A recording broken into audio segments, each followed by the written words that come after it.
शांताकारं भुजंगशयनं पद्मनाभं सुरेशं विश्वाधारं गगनसदृशं मेघवर्णं शुभांगं लक्ष्मीकान्तं कमलनयनं योगिभिर्ध्यानगम्यं वंदे विष्णु भवभयहरं सर्वलोकैकनाथं।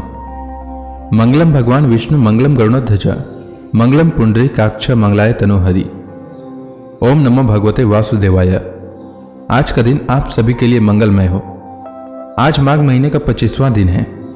आइए सुनते हैं माघ मास कथा का 25वां अध्याय।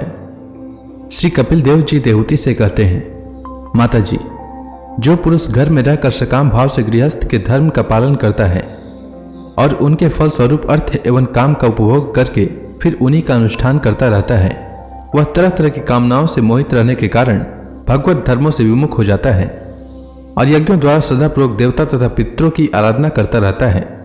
उसकी बुद्धि उसी प्रकार की श्रद्धा से युक्त रहती है। देवता और पितर ही उसके उपास्य रहते हैं, अतः वह चंद्रलोक में जाकर उनके साथ सोमपान करता है और फिर पुण्य क्षीण होने पर इसी लोक में लौट आता है। जिस समय प्रलय काल में शेष साई भगवान शेष शय्या पर शयन करते हैं, उस समय सकाम गृहस्थ आश्रमियों को प्राप्त होने वाले ये सब लोग भी लीन हो जाते हैं। जो विवेकी पुरुष अपने धर्मों का अर्थ और भोग विलास के लिए उपयोग नहीं करते, बल्कि भगवान की प्रसन्नता के लिए ही उनका पालन करते हैं, वे अनासक्त, प्रशांत, शुद्धचित्त, निवृत्ति धर्मपरायण, ममता रहित और अहंकार शून्य पुरुष स्वधर्म पालन रूप सत्व गुण के द्वारा सर्वथा शुद्ध चित्त हो जाते हैं। वे अंत में सूर्य मार्ग के द्वारा सर्वव्यापी पूर्ण पुरुष श्री हरि को ही प्राप्त होते हैं, जो कार्य कारण रूप जगत के नियंता, संसार के उपादान कारण और उसकी उत्पत्ति पालन एवं संहार करने वाले हैं। जो लोग परमात्मा दृष्टि से हिरण्य गर्भ की उपासना करते हैं, वे दो परार्थ में होने वाले ब्रह्मा जी के प्रलय पर्यंत उनके सत्य लोक में ही रहते हैं। जिस समय देवतादि से श्रेष्ठ ब्रह्मा जी अपने द्वीप परार्थ काल के अधिकार को भोग कर पृथ्वी, जल, अग्नि, वायु, आकाश, मन, इंद्रिय, उनके विषय और अहंकार आदि के सहित संपूर्ण विश्व का संहार करने की इच्छा से त्रिगुणात्मिक प्रकृति के साथ एक रूप होकर निर्विशेष परमात्मा में लीन हो जाते हैं, उस समय प्राण और मन को जीते हुए वे विरक्त योगी गण भी देह त्याग कर उन भगवान ब्रह्मा जी में ही प्रवेश करते हैं और फिर उन्हीं के साथ परमानंद स्वरूप पुराण पुरुष पर ब्रह्म में लीन हो जाते हैं। इससे पहले वे भगवान में लीन नहीं हुए, क्योंकि अब तक उनमें अहंकार शेष था। इसलिए माता जी, अब तुम भी अत्यंत भक्ति भाव से उन श्रीहरि के ही चरण शरण में जाओ। समस्त प्राणियों का हृदय कमल ही उनका मंदिर है और तुमने भी मुझसे उनका प्रभाव सुन ही लिया है।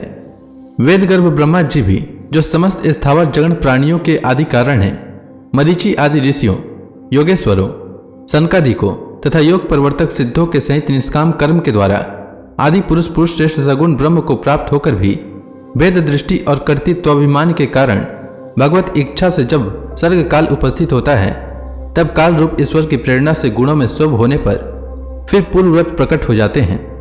इसी प्रकार पूर्वोक्त ऋषिगण भी अपने अपने कर्मानुसार ब्रह्मलोक के ऐश्वर्य को भोग कर भगवत इच्छा से गुणों में शुभ होने पर पुनः इस लोक में आ जाते हैं।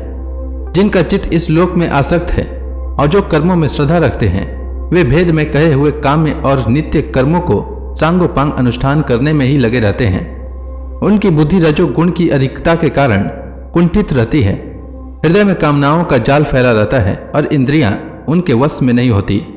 बस अपने घरों में ही आसक्त होकर वे नित्य प्रति पितरों की पूजन में ही लगे रहते हैं। ये लोग अर्थ, धर्म और काम के ही परायण होते हैं। इसलिए जिनके महान पराक्रम अत्यंत कीर्तनीय हैं, उन भवभयहारी श्री मधुसूदन भगवान की कथा वार्ताओं से तो ये विमुख ही रहते हैं। माता जी, पितृलोक के भोग भोग लेने पर जब उनके पुण्य क्षीण हो जाते हैं, तब देवता लोग उन्हें वहां के ऐश्वर्य से च्युत कर देते हैं और फिर उन्हें विवश होकर तुरंत ही इस लोक में गिरना पड़ता है। इसलिए माता जी, जिनके चरण कमल सदा भजने योग्य है, उन भगवान का तुम उन्हीं के गुणों का आश्रय लेने वाली भक्ति के द्वारा सब प्रकार से भजन करो। भगवान वासुदेव के प्रति किया हुआ भक्ति योग तुरंत ही संसार से वैराग्य और ब्रह्म साक्षात रूप ज्ञान की प्राप्ति करा देता है। वस्तुतः सभी विषय भगवत रूप होने के कारण समान है। अतः जब इंद्रियों की वृत्तियों के द्वारा भी भगवत भक्त का चित्त उनमें प्रिय अप्रिय रूप विषमता का अनुभव नहीं करता, सर्वत्र भगवान का ही दर्शन करता है, उसी समय वह संग रहित, सब में समान रूप से स्थित, त्याग और ग्रहण करने योग्य, दोष और गुणों से रहित, अपनी महिमा में आरूढ़ अपने आत्मा का ब्रह्म रूप से साक्षात्कार करता है। वही ज्ञान स्वरूप है, वही परब्रह्म है, वही परमात्मा है, वही ईश्वर है, वही पुरुष है, वही एक भगवान स्वयं जीव, शरीर, विषय, इंद्रियों आदि अनेक रूपों में प्रतीत होता है। संपूर्ण संसार में आसक्ति का अभाव हो जाना, बस यही योगियों के सब प्रकार के योग साधन का एकमात्र अभिष्ट फल है। ब्रह्म एक है, ज्ञान स्वरूप और निर्गुण है। जिस प्रकार एक ही परब्रह्म महत्त्व, वैकारिक, राजस और तामस, 3 प्रकार का अहंकार, 5 महाभूत एवं 11 इंद्रिय रूप बन गया और फिर वही स्वयं प्रकाश इनके संयोग से जीव कहलाया, उसी प्रकार उस जीव का शरीर रूप यह ब्रह्मांड भी वस्तुतः ब्रह्म ही है, क्योंकि ब्रह्म से ही इसकी उत्पत्ति हुई है। किंतु इसे ब्रह्म रूप वही देख सकता है जो श्रद्धा, भक्ति और वैराग्य तथा निरंतर के योगाभ्यास के द्वारा एकाग्र चित्त और असंग बुद्धि हो गया है। पूजनीय माता जी, मैंने तुम्हें यह ब्रह्म साक्षात्कार का साधन रूप ज्ञान सुनाया। इसके द्वारा प्रकृति और पुरुष के यथार्थ स्वरूप का बोध हो जाता है। देवी, निर्गुण ब्रह्म विषयक ज्ञान योग और मेरे प्रति किया हुआ भक्ति योग, इन दोनों का फल एक ही है, उसे ही भगवान कहते हैं। जिस प्रकार रूप, रस एवं गंध आदि अनेक गुणों का आश्रयभूत एक ही पदार्थ भिन्न भिन्न इंद्रियों द्वारा विभिन्न रूप से अनुभूत होता है, वैसे ही शास्त्र के विभिन्न मार्गों द्वारा एक ही भगवान की अनेक प्रकार से अनुभूति होती है। नाना प्रकार के कर्मकलाप, यज्ञ, दान, तप, वेदाध्ययन, वेद विचार, मन और इंद्रियों के संयम, कर्मों के त्याग, विविध अंगों वाले योग, भक्ति योग, निवृत्ति और प्रवृत्ति रूप सकाम और निष्काम दोनों प्रकार के धर्म, आत्म तत्व के ज्ञान और वैराग्य, इन सभी साधनों से सगुण निर्गुण रूप स्वयं प्रकाश भगवान को ही प्राप्त किया जाता है। माता जी, सात्विक, राजस, तामस और निर्गुण भेद से 4 प्रकार के भक्ति योग का, और जो प्राणियों के जन्मादि विकारों का हेतु है तथा जिसकी गति जानी नहीं जाती, उस काल का स्वरूप मैं तुमसे कह ही चुका हूं।